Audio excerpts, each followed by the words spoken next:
Assalamualaikum warahmatullahi wabarakatuh. Perkenalkan, nama saya Jasikin Icuk Yunadi akan menyampaikan materi dasar penyuluhan anti korupsi. Namun sebelumnya, sebelum membahas ke pengertian korupsi secara hukum, akan dijelaskan terlebih dahulu tentang usaha pencegahan dari korupsi, ya.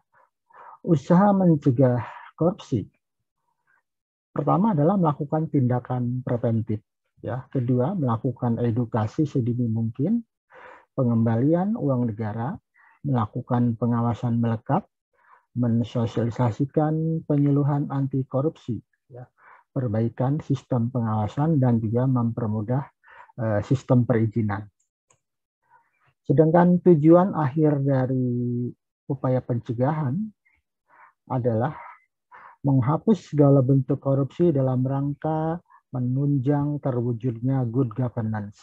Ya. Yang kedua, sasarannya sebagai berikut: menurunnya perbuatan korupsi, menurunnya jumlah kerugian finansial maupun sosial, meningkatnya penyelesaian tindak lanjut kasus-kasus yang berindikasi korupsi, meningkatnya partisipasi masyarakat dalam menginformasikan perbuatan korupsi, terwujudnya sistem pengelolaan yang memiliki daya tangkal terhadap praktik-praktik korupsi serta lebih efisien dalam menjalankan tugas, fungsi, dan wewenangnya, serta meningkatkan efektivitas sistem pengambilan manajemen. Untuk melihat indikator keberhasilannya adalah pertama, menurunnya persentase tindak pidana korupsi, kepercayaan publik terhadap pemerintah menguat, ya, pengembalian uang negara juga meningkat, dan juga sistem pengawasan melekat pada instansi-instansi, efektivitasnya meningkat.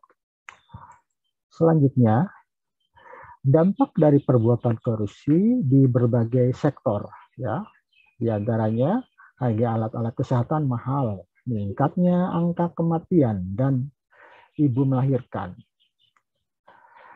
meningkatnya angka kematian bayi, penurunan kualitas gizi anak, meningkatnya angka putus sekolah, tingkat pengangguran yang tinggi, serta tingginya biaya pendidikan. Selanjutnya, akibat dari kejahatan korupsi yang dilakukan oleh koruptor adalah pelayanan publik tak kunjung membaik, pelayanan kesehatan mahal, biaya pendidikan juga semakin mahal, masyarakat yang hidup di bawah garis kemiskinan, meningkatnya besaran pajak, dan juga biaya sosial korupsi. Selanjutnya, dibahas tentang pengertian korupsi. Yang pertama, istilah korupsi itu berasal dari bahasa Latin, ya, dari corrumpere atau corruptio atau corruptus. Ya, kalau menurut Kamus Besar Bahasa Indonesia terbitan tahun 1991, korup itu artinya busuk, palsu, suap. Ya, sedangkan menurut Kamus Hukum, ya, terbitan tahun 2002, bahwa korup itu adalah suka menerima uang sogok, menyelewengkan uang atau barang milik perusahaan atau negara, menerima uang dengan menggunakan jabatan untuk kepentingan pribadi. Ya, sedangkan menurut The Lexicon Webster Dictionary, korup itu artinya kebejatan, ketidakjujuran, tidak bermoral, penyimpangan dari kesucian. Dasar hukumnya adalah pertama, serangkaian tindakan untuk mencegah dan menanggulangi korupsi, upaya koordinasi, supervisi, monitor, penyelidikan, penuntutan, dan juga pemeriksaan sidang pengadilan dengan peran serta masyarakat berdasarkan peraturan perundang-undangan yang berlaku, yaitu Undang-Undang Nomor 30 Tahun 2002 Pasal 1 Butir ketiga.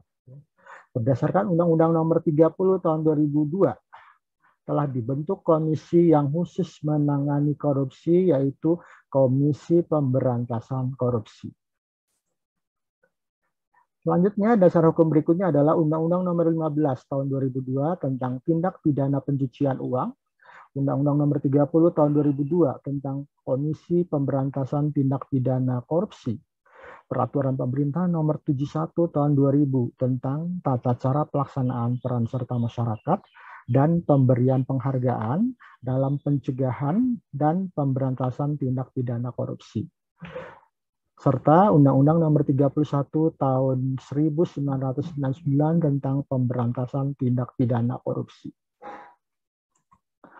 Selanjutnya, bentuk tindak pidana korupsi ada 30 bentuk atau jenis tindak pidana korupsi yang dirumuskan dari pasal 13 dari 13 pasal dalam Undang-Undang Nomor 31 Tahun 1999, junto Undang-Undang Nomor 20 Tahun 2001. Kemudian dari ke-30 bentuk atau jenis tindak pidana korupsi tersebut dikelompokkan menjadi 7 kelompok, yaitu kerugian keuangan negara, suap menyuap, penggelapan dalam jabatan, pemerasan, perbuatan curang, benturan kepentingan dalam pengadaan, dan juga gratifikasi. Selanjutnya, integritas dan anti korupsi. Makna integritas itu adalah bertindak secara konsisten antara apa yang dikatakan dengan tingkah lakunya sesuai dengan nilai-nilai yang dianut, yaitu nilai-nilai yang dapat berasal dari nilai kode etik di tempat dia bekerja, atau juga nilai masyarakat, atau juga nilai moral pribadi. Ya, nilai anti korupsi itu adalah nilai-nilai yang harus dianut oleh kelompok sasaran agar berperilaku anti korupsi. Ya.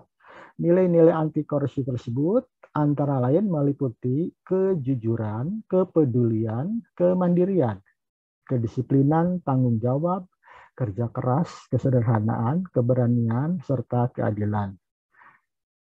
Disingkat dengan sebutan Jupe Mandi Tangker Sebedil. Ya. Demikian yang bisa saya sampaikan. Terima kasih. Assalamualaikum warahmatullahi wabarakatuh.